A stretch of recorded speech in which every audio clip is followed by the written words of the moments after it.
C'est un podcast Vivre FM. Au passage des artistes, chaque week-end à 10h, votre rendez-vous intimiste avec Jazia Arens.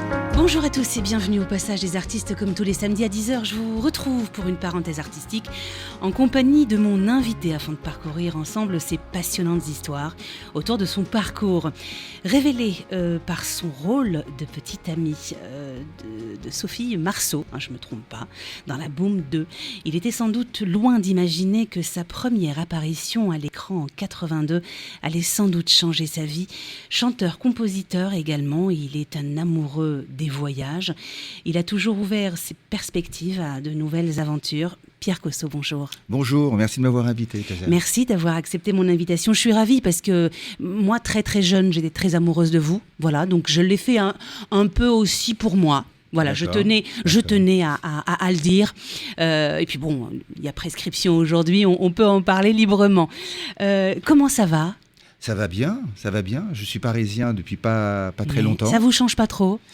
Alors oui, carrément, oui. Parce que mon cadre de vie en Polynésie où je vis est totalement différent. Mais alors, je dois dire que autant je suis parti il y a quelques années, il y a 20 ans de Paris avec un petit peu d'amertume. Pour quelle raison ? Parce que j'avais vraiment l'impression d'avoir fait le tour de cette vie parisienne et j'avais vraiment besoin de rejoindre la mer, mon rêve, partir dans le sillage du Grand Jacques pour lui amener des bonbons aux Marquises. Et en fait, je suis revenu avec plaisir à Paris. J'ai retrouvé une ville... en fait, moi, je suis en trottinette à Paris. Je suis en vélo et en trottinette. Et alors, l'autre soir, j'étais rue de Rivoli avec ma trottinette et j'avais l'impression d'être au jardin d'acclimatation. Je ne suis pas dans une petite voiture, mais j'avais Paris pour moi. Et j'ai trouvé ça génial. Donc, en fait, je suis très heureux de revenir à Paris. En plus, il fait beau. Il fait beau, voilà. Il fait chaud. Et puis, vous avez plein de projets. Il y a beaucoup plein de choses qui sont en cours. Je suis un petit peu là pour ça aussi, oui. Alors, on va d'abord parler de vos débuts. Parce que, alors, moi, j'ai appris, je pensais avoir tout lu sur Pierre Cosso. J'ai appris que vous étiez né en Algérie, mon pays natal. Oui. Est-ce que vous avez gardé des souvenirs ? Alors, je suis parti d'Algérie, j'avais 8 mois. Ouais. Donc, l'Algérie, je la connais à travers les récits de mes parents. Oui. J'ai un grand-père berbère. Avec du côté de ma mère, je suis russe, parce qu'il y avait des Russes pieds noirs aussi, il y avait une colonie de Russes. Et en fait, je connais beaucoup l'Algérie à travers les lectures.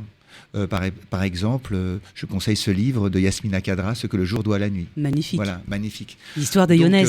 Voilà. Donc je connais l'Algérie à travers les récits des pieds noirs de mes parents et puis la lecture. Alors, je sais que vous adorez les voyages, vous adorez les espaces, les grands espaces, etc. Est-ce que vous avez eu à un moment donné envie d'aller faire un petit pèlerinage dans votre pays d'origine ? J'aurais voulu faire avec mes parents, mais ils n'ont jamais désiré le faire. Parce qu'ils n'ont pas voulu revenir en arrière. En fait, moi, je suis un enfant de déraciné. Et moi-même, je n'ai jamais eu vraiment de racines. J'ai l'impression d'avoir grandi sur du béton sans être à ma place. Et en fait, j'ai trouvé vraiment mes racines en Polynésie, quand je suis arrivé avec mon bateau en 2007. Vous avez tout de suite su que c'était là qu'il fallait amarrer ? Alors déjà le jour où j'ai posé donc en fait en 2003 j'ai décidé sur un coup de tête de changer de vie. J'ai dit je vais pas passer à côté de mon rêve. J'ai acheté un bateau et je suis parti faire le tour du monde. J'ai traversé plusieurs océans, l'Atlantique, le Pacifique. J'ai vécu 15 ans sur mon bateau. C'est formidable. Et le jour où j'ai posé mon sac sur mon bateau, je n'ai plus jamais douté du sens de ma vie. Voilà. Et je suis arrivé en Polynésie en 2007 et j'ai trouvé un peuple qui m'a accueilli à cœur ouvert. C'est un peuple où on ne se voit pas, on se tutoie. On ne vit pas avec les miroirs, on vit dans le présent. Et en fait, j'ai trouvé ma terre promise, vraiment. Mon papa est enterré en Polynésie. Ma maman est là-bas également. Bon, elle a quelques problèmes, elle s'en mêle les crayons. Mais elle est là-bas. Donc en fait, toute ma famille, en commençant par ma femme, qui est polynésienne, mes enfants, qui sont nés aussi durant le voyage. Voilà, ma vie est en Polynésie aujourd'hui. C'est formidable. Alors bon, je comprends un peu que Paris ne vous manque pas beaucoup. Et puis, vous racontez des choses assez drôles, avec beaucoup de dérision sur certaines de vos chansons. Alors, je ne sais pas si vous avez une petite idée de ce que je veux parler, de ce que je veux dire, mais c'est vrai que vous avez... vos titres sont drôles. Donc, ils sont imbibés d'humour, mais en même temps assez réalistes. Oui, en fait, quand on est artiste, quand on est auteur, on a toujours tendance à s'inspirer de son quotidien, de son espace-temps. Moi, mon espace-temps était lié pendant des années à la mer, avec mes souvenirs citadins. Donc, je me suis inspiré de mes émotions, de ce qui m'entourait. Et par exemple, je pense que vous faites référence à ce titre, Ainsi va la vie. Oui, ouais. C'est vrai qu'aujourd'hui, on vit dans un monde qui est totalement différent de celui que j'ai connu. Moi, quand j'étais gamin, quand j'étais amoureux, j'écrivais une lettre. Et puis j'allais la poster. Et puis derrière, je marquais derrière, petit facteur, presse le pas parce que l'amour n'attend pas. Et puis j'attendais la réponse. Et puis pendant tout ce temps-là, y a l'émotion qui grandit. On devient amoureux. On prend le temps. Pour moi, l'émotion se trouve dans le temps. Bien sûr. Aujourd'hui, on ne prend plus le temps. On veut que tout arrive immédiatement. Ce sont les smartphones qui sont, pour moi, sont des tueurs d'émotions. Et je suis vraiment très, très, très, très, très anxieux pour l'avenir de l'humanité. Parce que les gens ne prennent plus le temps. La connaissance, elle est immédiate. C'est plus dans la tête, on fait plus de recherche. On recherche sur Google, on a tout de suite. Et on ne s'ennuie plus.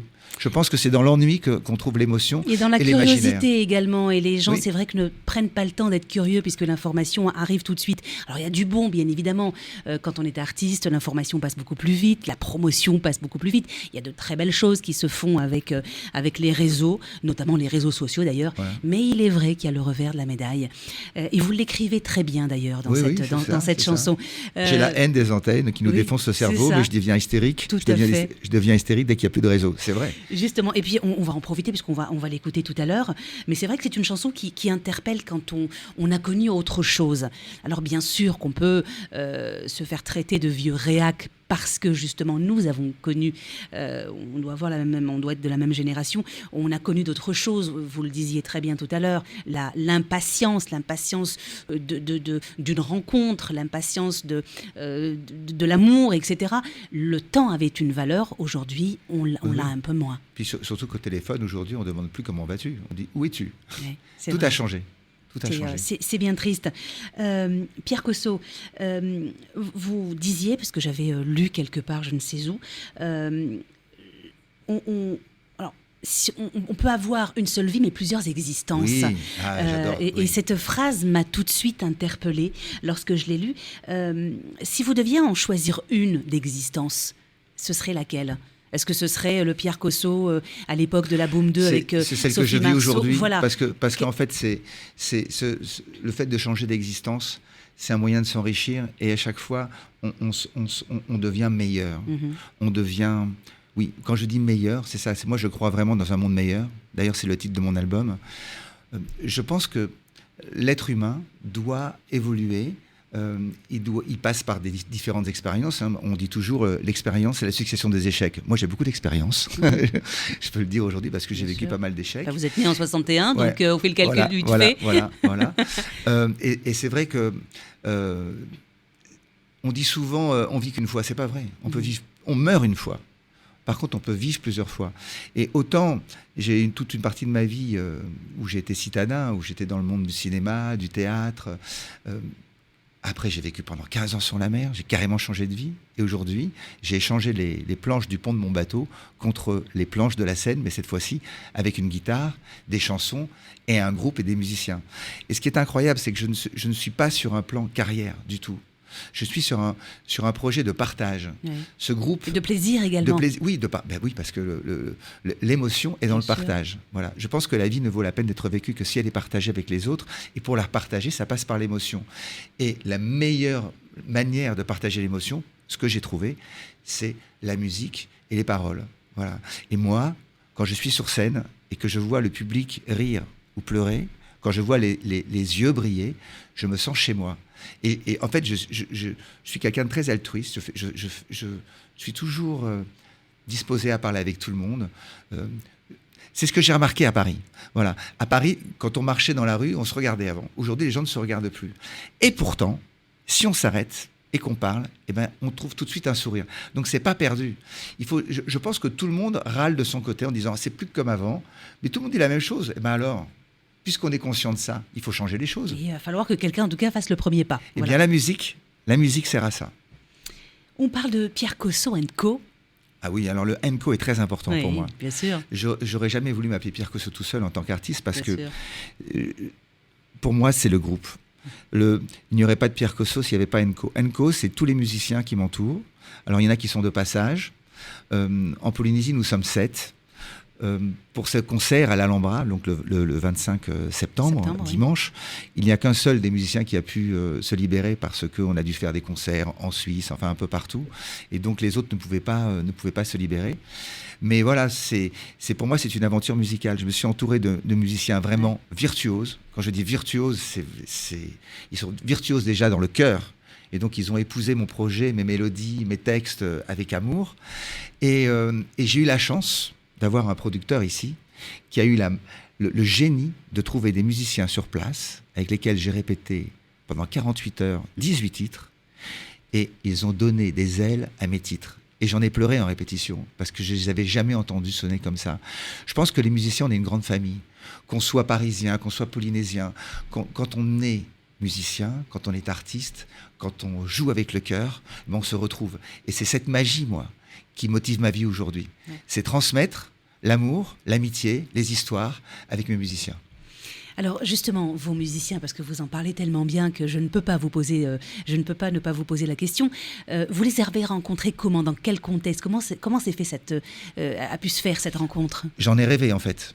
En fait, moi, je crois beaucoup dans l'alignement des planètes. Oui. Je suis persuadé que quand on est en harmonie avec soi-même, dans l'espace-temps, si on a vraiment des rêves, et j'en avais un, par exemple, mon guitariste qui s'appelle Christian Chebret, qui est vraiment, pour moi, c'est plus qu'un virtuose, il est unique.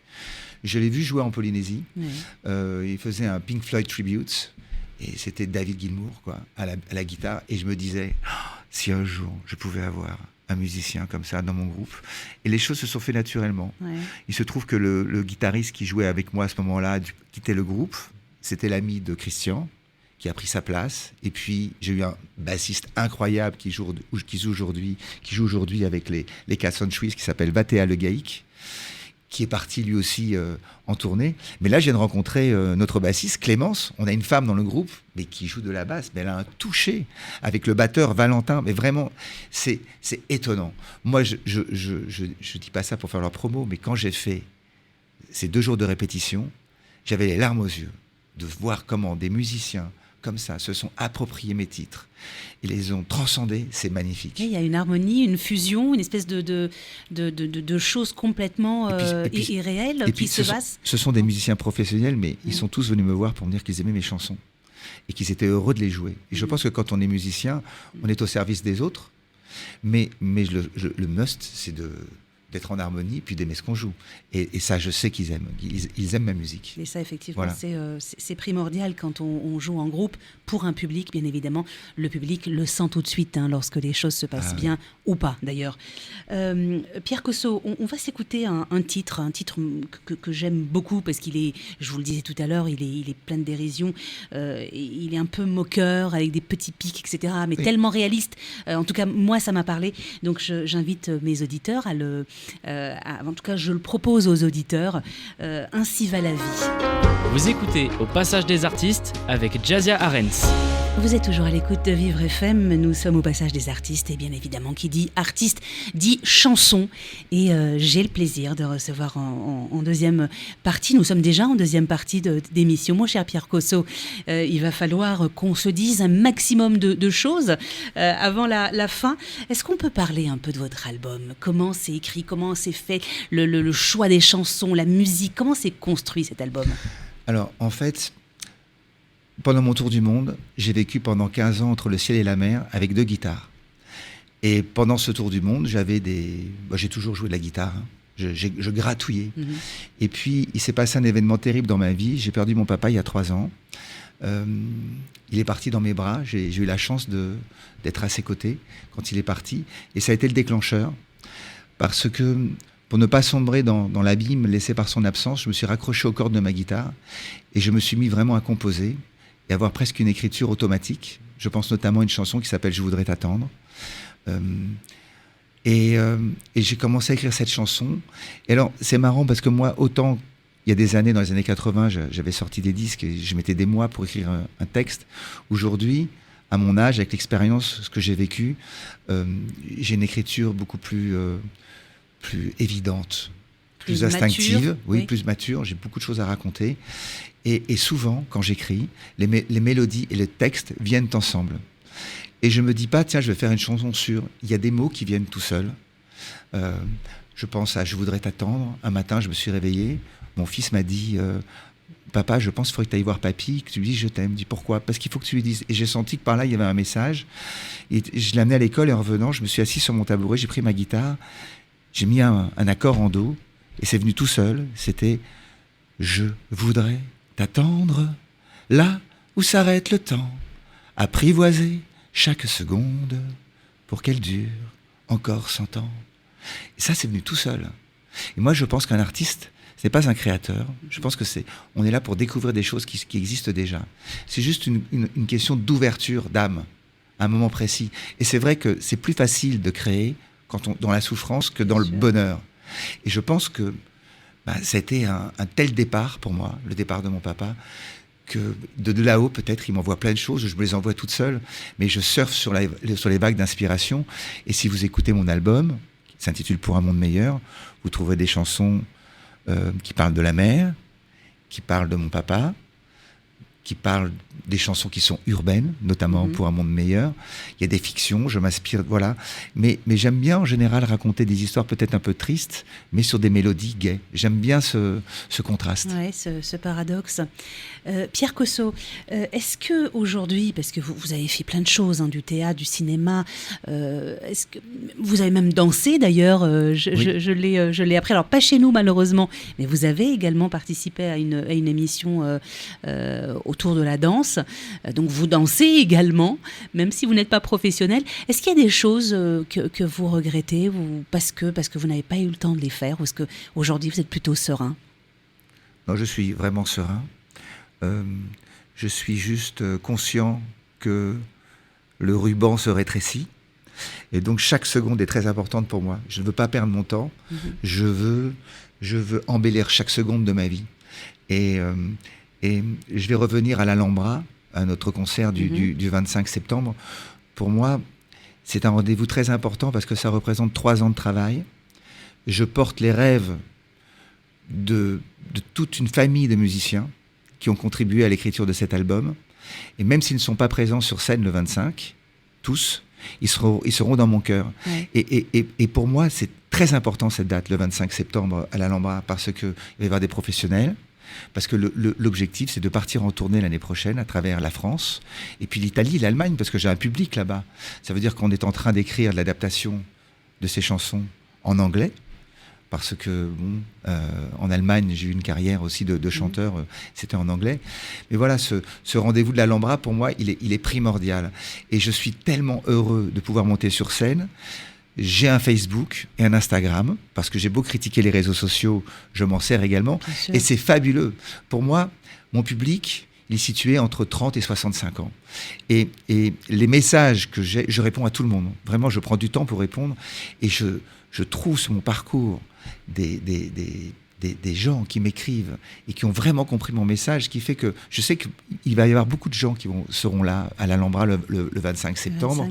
Et c'est des gens qui auront écouté l'album. Il va y avoir des gens qui vont vouloir le découvrir. Puis je rencontre dans la rue aussi. J'ai même peut-être dans le projet de me balader un peu dans Paris avec ma guitare et avec Christian pour promouvoir voilà. Je me souviens de Luc Besson, quand il a sorti Le Dernier Combat, je l'ai rencontré, il était à la sortie d'un métro, il distribuait des tracts en disant « Allez voir mon film ». Moi, j'ai pas de problème avec ça. Moi, je pense qu'il faut aller au-devant des autres. Les gens me connaissent beaucoup. Alors, à chaque fois, on me parle de la boum. Jésus avait sa croix, moi j'ai la boum. J'ai beau faire n'importe quel... Ça fait 40 ans qu'on me parle de la boum. Ça vous dérange ou pas ? Aujourd'hui, c'est pas que ça me dérange, ça me fait sourire. C'était il y a 40 ans. Mais j'ai fait tellement de choses depuis, dans le cinéma, au théâtre, dans le sport, dans le voyage. Voilà, j'ai une richesse qui ne se limite pas à la boum. Bien sûr. Et heureusement d'ailleurs. Et heureusement. Et voilà. Donc je donne vraiment rendez-vous à tout le monde le 25 septembre à l'Alhambra. Pour moi, en plus, c'est une salle mythique. C'est là où démarraient des chanteurs comme Jacques Brel. Donc je l'ai visité, cette salle. Elle est à taille humaine. Il y a 600 places. on voit bien de partout. Voilà, ça va être... voilà, j'ai envie de... Oui, c'est plutôt intimiste en Oui, plus. c'est intimiste. On n'est pas dans une très très grande et salle, un très mais bon en son, même temps... un voilà. très bon son. Ils ont changé leur solo il n'y a pas longtemps, ça c'est important. Et ça envoie dans le groupe, franchement. Comment se passent les répétitions ? Est-ce qu'on déjà on arrive à se projeter, on a un peu le trac, ou pour l'instant on n'y pense pas trop ? Alors moi j'ai toujours le trac, Oui. évidemment, heureusement. Le trac, ça fait partie du plaisir. J'avais le trac avant d'arriver parce que je disais à Lionel Ducos, mon producteur, mais t'es sûr, 2 jours pour répéter 18 titres ? Mais attends Pierre, tu as affaire à des professionnels. Et c'est incroyable. On a répété tous les titres, comme ça, d'une traite. C'est comme s'ils avaient toujours joué. Alors du coup, on a pu les affiner. Je leur ai demandé de s'approprier le titre. Oui. C'est ce qu'ils ont fait. Et alors, une chose très importante, c'est que humainement, on s'entend bien. Tout le monde a de l'humour, ils sont jeunes. Ça envoie quoi, ça envoie du lourd, c'est un bonheur de jouer avec eux. Vraiment. En tout cas, vous en parlez très bien. J'ai envie de vous dire, on a presque envie d'y être, Pierre Cosso. Alors, moi, j'aimerais également vous poser la question, mais de manière très naturelle. N'y voyez pas Mais je me dis, est-ce que les gens, parce qu'on parlait, on va ouvrir, vous le pensez bien, la parenthèse, la Boom 2, est-ce que ça vous a plus servi que desservi, ou est-ce que vous n'y pensez pas ? Avec des si, on pourrait mettre Paris en bouteille. On la connaît, cette phrase. Ou peut-être qu'on l'a oubliée. Je pense que toutes les choses ont une raison d'être. Si je suis passé par là, c'est que c'était mon karma. J'ai vécu des moments extraordinaires. J'ai vécu, fort heureusement, des moments très difficiles. Ce qui ne tue pas rend plus fort. On la connaît, cette phrase aussi. Et si je suis là, devant vous, parce qu'en fait en Polynésie tout le monde se tutoie, donc j'ai ce réflexe de tutoyer. Si je suis devant vous, c'est parce que je suis passé par toutes ces routes et ces océans. On vous sent très spirituel. Est-ce que c'est une impression, ou est-ce que vous l'êtes vraiment ? Alors ça veut dire quoi de spirituel ? Alors spirituel, c'est absolument pas en liaison avec un dogme ou un dieu. Je vous sens très profond. Oui, alors, en fait je crois en Dieu, mais pour moi Dieu est amour. Dieu ne représente pas l'amour. Dieu est amour. Je pourrais en parler pendant des heures parce que c'est quelque chose que j'ai découvert sur l'océan. Je me suis posé des questions. Oui. On se pose justement des questions. On se pose des questions. Oui. Quand on est sur la Grande Bleue... Vous étiez seul. Quand on est sur la Grande Bleue au milieu des océans, on a le temps de se poser toutes les questions. D'où je viens, quel est le sens de la vie. La religion aussi, c'est quelque chose qui m'a vraiment interpellé parce que je suis d'une éducation judéo-chrétienne. J'étais à mon catéchisme, j'ai tout fait. Et puis au bout d'un moment, je me suis dit, mais c'est quoi ces histoires ? Dieu a créé la terre en 7 jours, Adam et Ève. Non, il n'y a qu'un seul capitaine dans la vie, c'est moi. Et tout ça, c'est des conneries. Et puis, je me suis souvenu plus tard de ce que m'avait dit mon prof de philo, quand j'avais 17 ans. Il nous avait posé la question, quelle est la différence fondamentale entre les animaux et les êtres humains ? Et je dirais la plupart des animaux, parce qu'il semblerait qu'on a découvert aujourd'hui que certains animaux se rapprochent des êtres humains. Eh bien, c'est notre conscience de la mort. C'est le fait que nous soyons inscrits dans un espace-temps. Elle est là, la magie.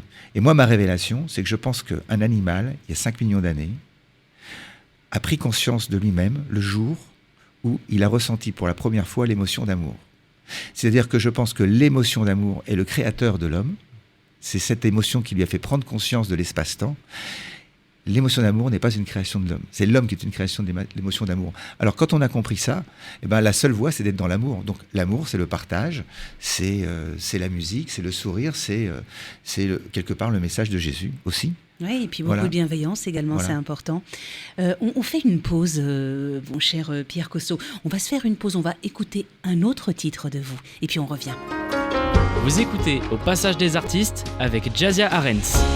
Vous êtes toujours à l'écoute de Vivre FM au Passage des Artistes, et pour cette dernière partie, j'aimerais qu'on continue à parler musique, parce que vous êtes un passionné de musique. Alors, la musique, est-ce qu'on passe par le solfège ou pas ? Parce que c'est une école presque figée. Quand on a envie de faire de la musique, eh bien, on passe par une école. Est-ce que ça a été votre cas, Pierre Cosso ? Non, moi, je suis complètement autodidacte. Oui.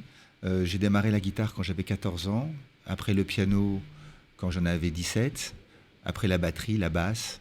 Je pense que le solfège, c'est quelque chose qui peut vraiment aider. C'est une base ? C'est une base, mais ça peut également tuer l'imagination. Moi, je ne sais pas lire une seule note de solfège. Par contre, je suis capable de rejouer une musique si je l'entends. c'est quelque chose que je ressens. Et notamment avec la guitare. La guitare, c'est mon instrument de prédilection. Ça fait 3 ans que je travaille ma guitare à fond. Quand je dis que je travaille à fond ma guitare, c'est que ma femme voudrait même s'acheter un costume de guitare pour que je m'occupe un peu plus d'elle, parce que je suis tout le temps sur ma guitare. Je suis nuit et jour sur ma guitare. Ouais. Je suis un passionné. Je suis passionné des groupes. Alors moi, je suis resté sur Pink Floyd, Dire Straits, voilà. Oui. Et d'ailleurs, on trouve des consonances Dire Straits dans ma musique. C'est ça, voilà.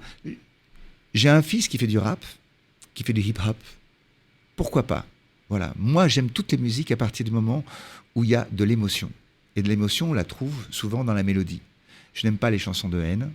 Pour moi, la musique, c'est pour rendre meilleur les autres. Donc la musique fait partie de ma vie et je pense qu'elle va m'accompagner jusqu'à la fin de ma vie. Et je pense également que c'est le meilleur moyen de laisser un message et de rester éternel. Parce que moi, quand j'ai perdu mon papa il y a 3 ans, j'ai compris une chose, c'est que j'étais plus éternel.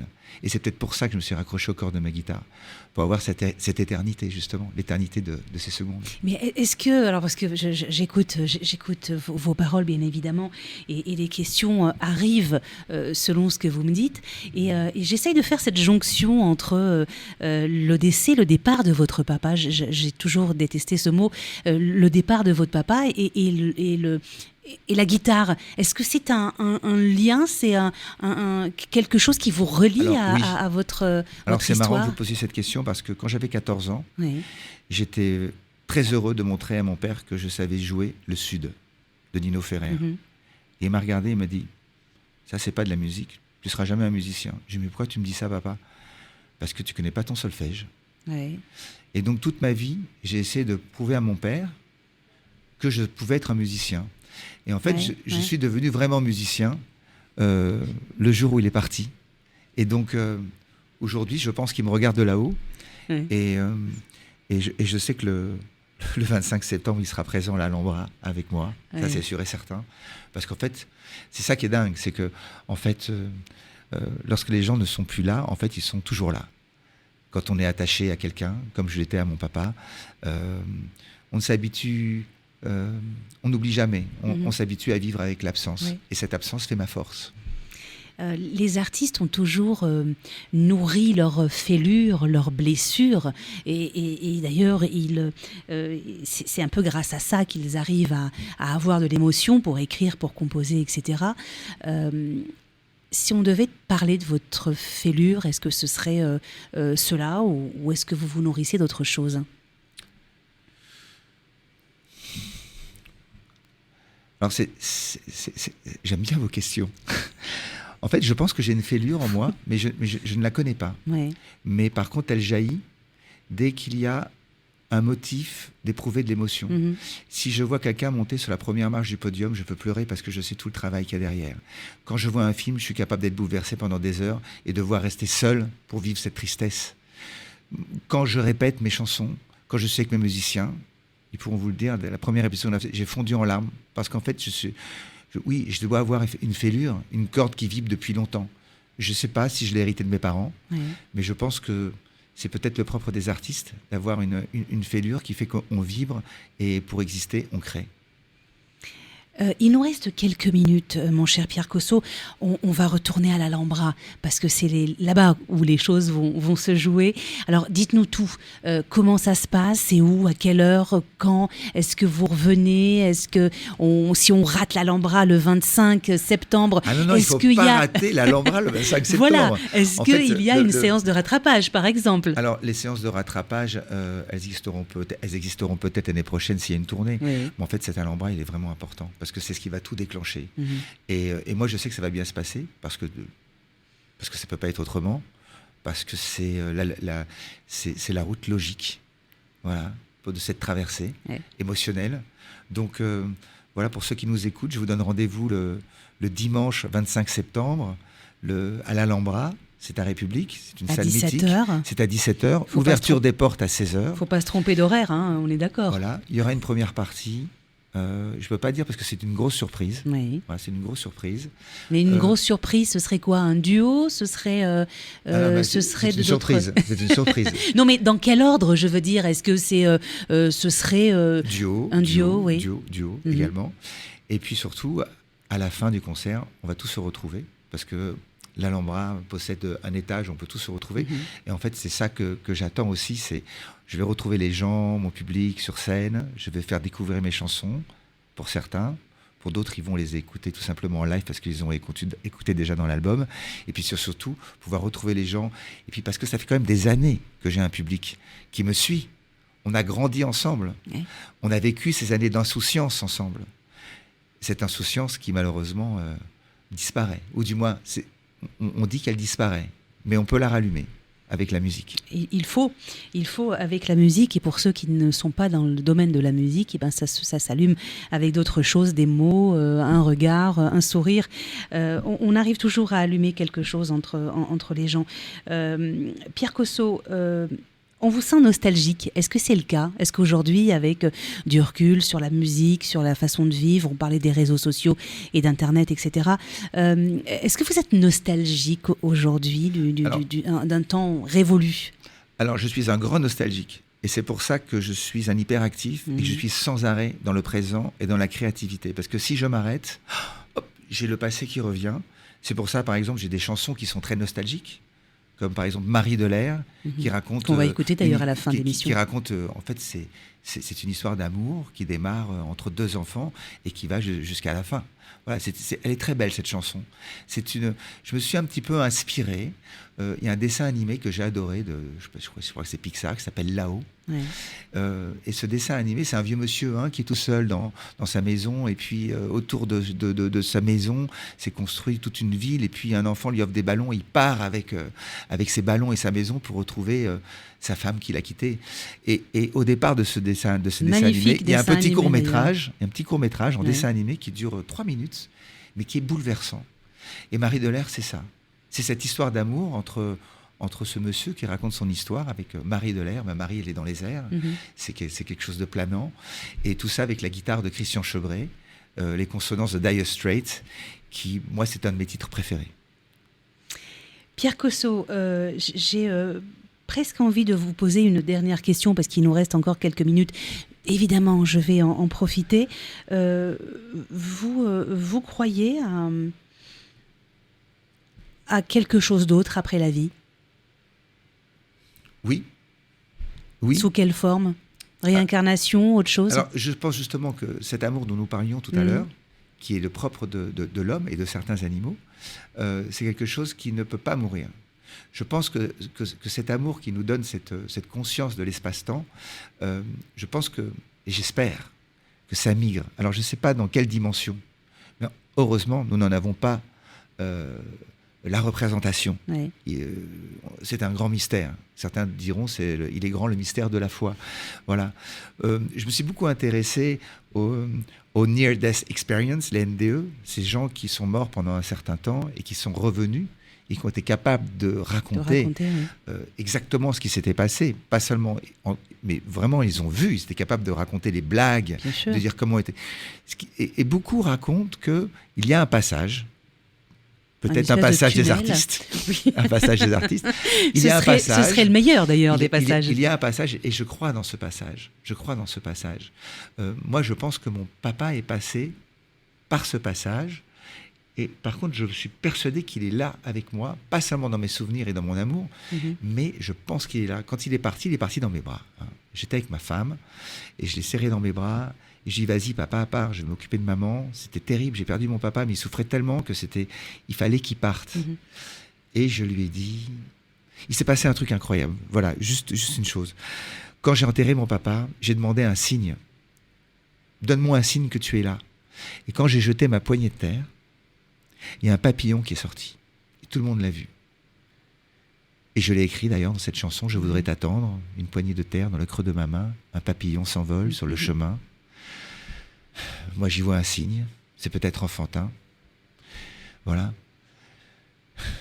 J'ouvre ma main, c'est ça. Et Voilà, je suis vraiment inspiré, je suis chargé d'amour, grâce à l'amour que m'ont donné mes parents, mes amis, ma famille. J'ai beaucoup de chance. Vraiment, j'ai beaucoup de chance et j'essaye d'en faire profiter tout le monde, en fait. Je pense que quand on a la chance d'avoir un soleil qui brille en soi, eh ben, il faut éclairer tout le monde. Attention, avec beaucoup d'humilité, hein. Mais je pense qu'on peut tirer des sourires et de la joie de tout le monde. En tout cas, il faut absolument la partager. Ça, c'est une évidence. Et c'est à l'Alhambra qu'on va partager un peu de bonheur avec vous, Pierre Cosso, le 25 septembre à 17h. C'est un dimanche. Donc il faut que nos auditeurs soient au rendez-vous. En tout cas, on s'écoute un dernier morceau et puis on vous dit rendez-vous le 25 septembre. Merci beaucoup de m'avoir reçu. Merci Pierre Cosso. Au revoir. C'était un podcast Vivre FM. Si vous avez apprécié ce programme, n'hésitez pas à vous abonner.